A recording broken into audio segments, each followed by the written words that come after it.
En un mundo que parecía vivir el sueño hippie de paz y amor, un hombre transformó esa ilusión en una pesadilla.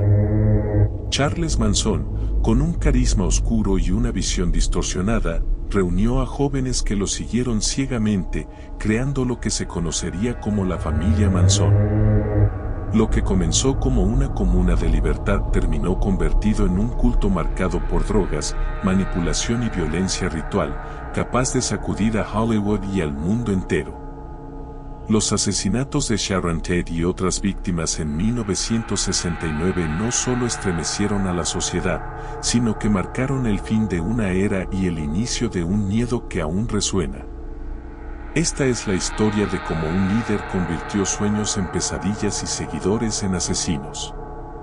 Quédate hasta el final porque descubrirás cómo la familia Manson pasó de ser un símbolo de contracultura a convertirse en el rostro eterno del terror y la manipulación.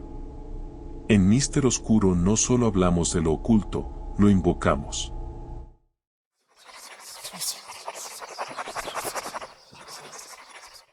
Charles Manson nació en 1934 en Cincinnati, Ohio, en un entorno marcado por el abandono y la precariedad.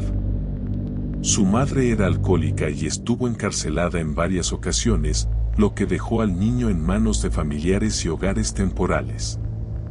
Desde muy joven, Manson aprendió a sobrevivir en la calle, desarrollando una personalidad astuta y manipuladora.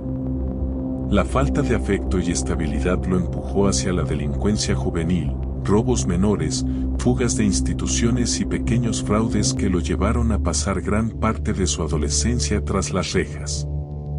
Durante sus múltiples entradas a prisión, Manson perfeccionó una habilidad que sería clave en su futuro: la capacidad de seducir y manipular con palabras. Observaba a otros internos, imitaba sus gestos y absorbía ideas de libros sobre ocultismo, filosofía y música. Su carisma oscuro le permitía ganarse la confianza de quienes lo rodeaban, incluso en ambientes hostiles. Al mismo tiempo, soñaba con convertirse en músico, convencido de que su talento lo llevaría a la fama. Esa mezcla de ambición frustrada y resentimiento hacia la sociedad moldeó su visión distorsionada del mundo. Cuando salió de prisión en 1967, se encontró con un escenario perfecto para sus aspiraciones: la contracultura hippie de California. Era la época del verano del amor, de comunas, drogas psicodélicas y jóvenes en búsqueda de libertad espiritual. Manson supo aprovechar ese contexto. Con su guitarra, discursos sobre paz y un aura de líder espiritual, comenzó a atraer seguidores. Lo que para muchos era un movimiento de liberación, para él se convirtió en terreno fértil para sembrar manipulación y control. Así nació el núcleo de lo que más tarde sería conocido como la familia Manson, un grupo que transformaría los ideales de amor y libertad en una pesadilla de violencia ritual. Tras salir de prisión y establecerse en California, Charles Manson comenzó a atraer a jóvenes desorientados, principalmente mujeres que buscaban pertenencia en medio de la efervescencia hippie. Con su guitarra y discursos cargados de espiritualidad distorsionada, ofrecía un refugio que parecía prometer libertad, pero escondía un sistema de control psicológico. Poco a poco, esas jóvenes abandonaron sus familias y se trasladaron a vivir con él en comunas improvisadas, siendo el Rancho Spahn, un viejo set de películas del oeste, el epicentro de la llamada familia Manson. La vida en el rancho estaba marcada por drogas psicodélicas, rituales nocturnos y discursos apocalípticos. Manson repetía que se avecinaba una guerra racial inevitable, a la que llamó Helter Skelter, inspirándose en una canción de los Beatles. Según él, los asesinatos que planeaban serían el detonante de ese conflicto, y la familia emergía como los elegidos para sobrevivir y dominar el nuevo orden. Bajo esa narrativa, los seguidores se sumergieron en un mundo de paranoia, aislamiento y obediencia ciega. Aunque la fachada era la del amor libre, en realidad se trataba de un culto donde Manson ejercía control absoluto, decidía quién podía tener relaciones sexuales, qué drogas consumir y cómo interpretar símbolos que él consideraba proféticos. Alternaba momentos de afecto con amenazas veladas, reforzando la dependencia emocional de sus seguidores. La violencia latente se manifestaba en rituales, en el desprecio hacia la sociedad exterior y en la preparación para crímenes que, según Manson, serían necesarios para cumplir su visión. Así, lo que comenzó como una comuna hippie se transformó en una secta peligrosa. La familia Manson ya no era un grupo de jóvenes en busca de libertad, sino un colectivo atrapado en la manipulación de un líder que los convenció de que el caos y la sangre eran el camino hacia la salvación. La noche del 9 de agosto de 1969, Charles Manson ordenó a un grupo de sus seguidores atacar la residencia ubicada en 10.050 Cielo Drive, en Beverly Hills, donde vivía la actriz Sharon Tate, esposa del director Roman Polanski. Tate estaba embarazada de 8 meses y se encontraba acompañada por sus amigos Jesse Ibrahim, Abigail Folger y Wojtek Frykowski. También estaba presente Steven Parent, un joven que visitaba a un empleado de la propiedad. Los encargados de ejecutar la orden fueron Tex Watson, Susan Atkins, Patricia Kranwinkle y Linda Kasabian. Armados con cuchillos y armas improvisadas, irrumpieron en la casa durante la madrugada. Steven Parent fue asesinado en su automóvil al intentar huir, convirtiéndose en la primera víctima de la noche. Dentro de la residencia, el grupo desató una violencia brutal. Severin fue apuñalado y baleado, Folger intentó escapar pero fue alcanzada en el jardín, y Frykowski sufrió múltiples heridas antes de morir. Sharon Tate, desesperada, suplicó por su vida y la de su hijo, pero fue apuñalada repetidamente hasta morir. El crimen no solo fue un acto de asesinato, sino también un mensaje ritual. En las paredes de la casa, los asesinos escribieron con sangre palabras como Pig, reforzando la idea de caos y la visión apocalíptica de Manson sobre la guerra racial que él llamaba Helter Skelter.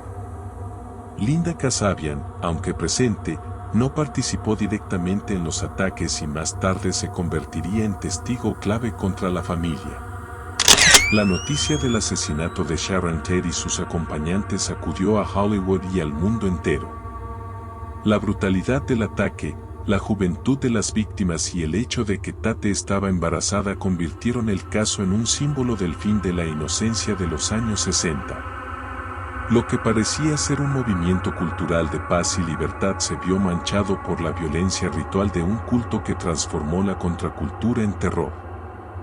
Un día después de la masacre en Cielo Drive, el 10 de agosto de 1969, Charles Manson decidió demostrar que la violencia no sería un hecho aislado. Esa noche, junto con varios miembros de la familia, se dirigió a la casa de Leno y Rosemary LaBianca, un matrimonio acomodado que vivía en Los Ángeles. Manson entró primero, ató a las víctimas y luego dejó que sus seguidores ejecutaran el crimen. Leno fue apuñalado repetidamente mientras Rosemary sufría un destino similar en otra habitación. En las paredes, los asesinos escribieron mensajes sangrientos como Death to Pigs y Helter Skelter, reforzando la narrativa apocalíptica que Manson imponía. Estos asesinatos se sumaron a otros crímenes previos que ya mostraban el patrón ritual de la secta. Semanas antes, la familia había asesinado al músico Gary Henman, tras una disputa económica, y al doble de riesgo Donald Shorty Sea, a quien consideraban una amenaza para su permanencia en el rancho Span. Cada acto estaba envuelto en un simbolismo macabro, sangre usada como mensaje, víctimas elegidas para sembrar miedo y la idea de que el caos era necesario para iniciar la supuesta guerra racial. La sucesión de crímenes revelaba la transformación definitiva de la comuna en un culto homicida. Manson no solo manipulaba a sus seguidores, sino que los convertía en instrumentos de su delirio, convencidos de que sus acciones tenían un propósito trascendental. La brutalidad de los asesinatos de los LaBianca, sumada a los anteriores, consolidó la imagen de la familia Manson como un grupo capaz de destruir vidas inocentes en nombre de una visión distorsionada. Tras los crímenes de Cielo Drive y de los La Bianca, la policía comenzó a conectar pistas. El asesinato del músico Gary Henman había dejado rastros que vinculaban a miembros de la familia, y el testimonio de Linda Kasabian, quien decidió colaborar con las autoridades, fue clave para reconstruir los hechos. Además, varios seguidores fueron arrestados por delitos menores de robo y posesión de armas, lo que permitió a los investigadores relacionarlos con los homicidios. La presión mediática y el creciente temor social obligaron a la policía a intensificar la investigación, hasta que las pruebas y confesiones apuntaron directamente a Charles Manson como el líder detrás de los ataques. En 1971, Manson y varios de sus seguidores fueron llevados a juicio acusados de conspiración y asesinato. El proceso se convirtió en un espectáculo mediático. Manson aparecía con símbolos grabados en la frente y gestos teatrales, mientras sus seguidoras mostraban una devoción inquietante, cantando y sonriendo en las audiencias. El veredicto fue contundente, todos fueron condenados a la pena de muerte, aunque en 1972 esta se conmutó a cadena perpetua cuando California abolió la pena capital. Manson pasó el resto de su vida en prisión, donde continuó recibiendo atención mediática por sus entrevistas y declaraciones perturbadoras hasta su muerte en 2017. El caso marcó el fin simbólico de la era hippie, mostrando cómo un culto podía transformar ideales de paz y libertad en violencia ritual. La familia Manson quedó como un recordatorio del poder destructivo de la manipulación y el fanatismo, un legado oscuro que aún resuena en la cultura popular y en la memoria colectiva. ¿Qué opinas de esta historia? ¿Crees que la manipulación puede transformar ideales de paz en violencia? Déjalo en los comentarios, quiero leer tu perspectiva. Si este contenido te impactó, no olvides dar like, comentar y compartirlo para que más personas lo descubran. Y por supuesto, suscríbete al canal para no perderte los próximos capítulos. Finalmente, te invito a revisar el resto de videos del canal, donde encontrarás más casos llenos de misterio y secretos esperando ser revelados. Nos vemos en el siguiente video. Buenas noches.